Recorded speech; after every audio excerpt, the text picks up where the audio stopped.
Kerjanya adalah mencari hasil hutan sepanjang hidup. Zainal Abdullah, 73 tahun, adalah seorang berketurunan orang asli dari Negeri Sembilan dan beliau lebih mesra disapa dengan panggilan Wak Nal. Buluh kau ada 500 tu. Ada ni. Tengoklah. Okey ke cantik. Untuk persiapan sambutan Hari Raya kali ini, Wak Nal membekalkan buluh lemang untuk peniaga sekitar Lembah Kelang sehinggalah ke Johor. Dianggarkan 10,000 hingga 20,000 buluh lemang yang siap dipotong telah diedarkan melalui beberapa pembekal yang datang sendiri mengambil di sini. Ini untuk stok apa bang? Saudara? Ini untuk kita delivery lah dekat peniaga-peniaga kan. Sebab peniaga ni dia nak datang kampung ni susah. Jadi kita bantu dia lah. Kita tolong order dekat Wanan. Kemudian kita akan hantar delivery dekat diorang. So diorang fokus berniaga, kita supply kan. Dan untuk setahun, Wak Nal boleh menjual sekitar 40,000 batang buluh lemang. Jadi, bagaimana puluhan ribu buluh lemang ini diproses oleh seorang lelaki yang umurnya mencecah 73 tahun? Wak Nal bermula mencari dan membekalkan buluh lemang sejak tahun 1980-an untuk menyara keluarganya. Kehidupan awalnya adalah seorang yang tidak mempunyai apa-apa agama. Tetapi pada umur 40, beliau dan seluruh ahli keluarganya telah memeluk agama Islam. Satu malam tu lah. Saya tidur lah malam tu. Letih bekerja kot. Jadi saya ni dapat satu mimpi lah dalam tidur tu. Paling dahsyat dah. Tak pernah kita alami. Terus jatuh dalam macam satu gua, entah gua ke, tapi memang jasad hidup lah. Saya ni minta tolong. Terdengar pula ada satu suara. Dia suruh saya sebut kalimah La ilaha tadi, La ilaha illallah kan. Saya pun terus sebut nama tu. InsyaAllah, alhamdulillah saya pun terlepas daripada situ. Kita jaga pukul, kalau tak silap, 6 pagi. Saya terus pagi tu mandi, makan semua, terus pergi ke masjid. Masuk Islam sekali dengan anak buah anak saya. Masa saya, anak saya 6 orang. Terus bawa ke masjid lepas saya. Dapat bapa angkat situ, Ustaz Dani. Masa tu umurnya berapa? Masa tu umur saya 40. Kini, umurnya telah mencecah 73 tahun dengan mempunyai 2 orang isteri, 21 orang anak, 60 orang cucu dan 12 orang cicit. Proses bermula seawal pagi dengan Wak Nal akan ke hutan berhampiran menggunakan sebuah motosikal. Wak Nal akan memilih pokok buluh yang terbaik dan mula menebang. Buluh yang digunakan adalah dari jenis buluh padi kerana lebih nipis dan mudah untuk dimasak. Untuk buluh ini, ia ditanam sendiri oleh beliau.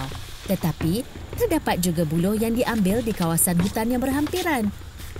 Kebanyakan buluh jenis ini sangat mudah untuk ditanam dan juga diperolehi di sekitar hutan di sini. Setiap pokok yang ditebang perlu ditarik keluar ke bahagian lebih lapang supaya proses seterusnya boleh dilakukan dengan mudah.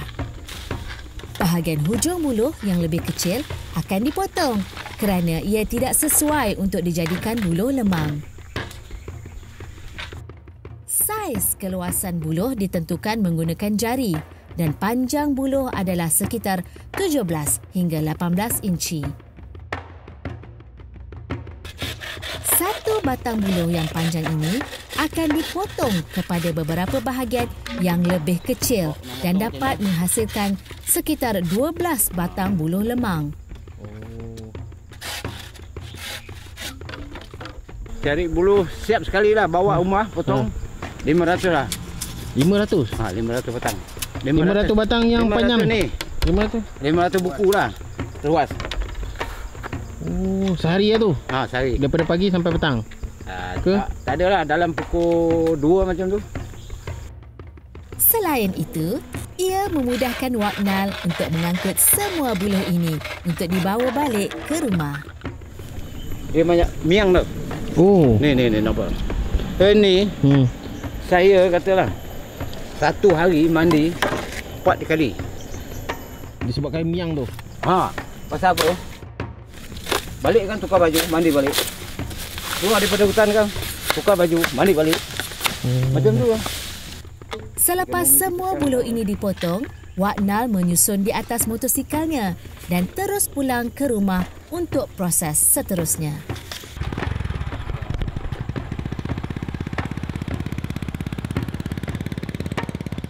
Secara kebiasaan, Wak Nal melakukan 4 kali perjalanan ulang-alik dari hutan ke rumah setiap hari untuk membawa kesemua buluh yang dipotong ini.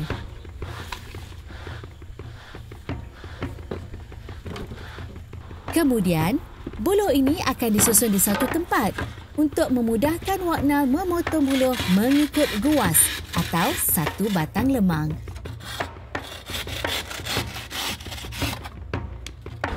Paling besar 3 jari masuk lah. Ni 2 jari longgar ni. Macam ni. Kalau 3 jari ketat ni ada. 3 jari. Nampak? Ni 3 jari ketat.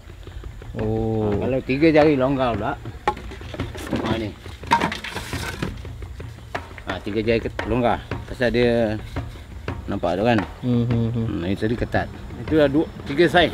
Proses ini perlu dilakukan dengan berhati-hati supaya setiap ruas yang dipotong tidak rosak dan boleh digunakan.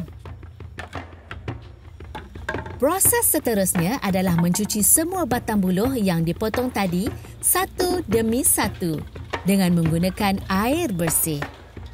Ini supaya semua miang dan kekotoran yang ada pada batang buluh dapat dibuang.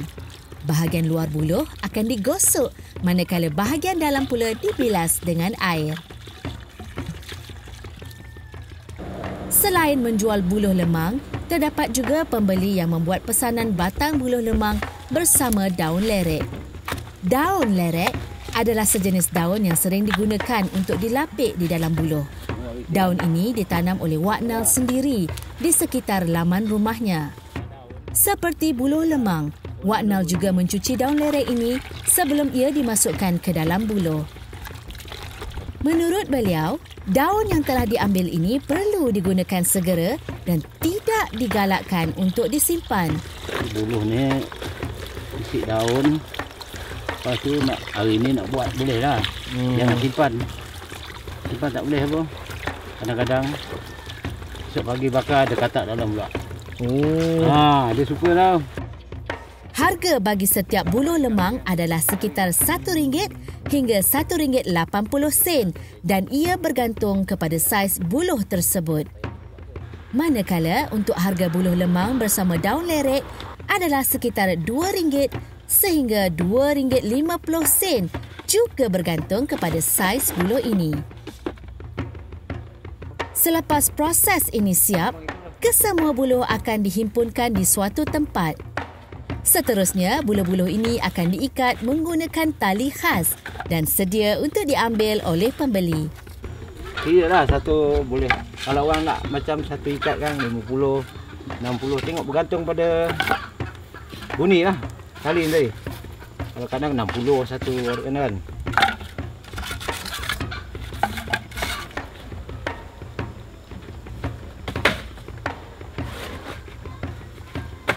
Kebiasaannya, pembeli akan datang sendiri ke rumah Wak Nal dan akan membelinya secara borong. Kesemua buluh ini pula akan diedarkan ke beberapa peniaga di sekitar Lembah Kelang.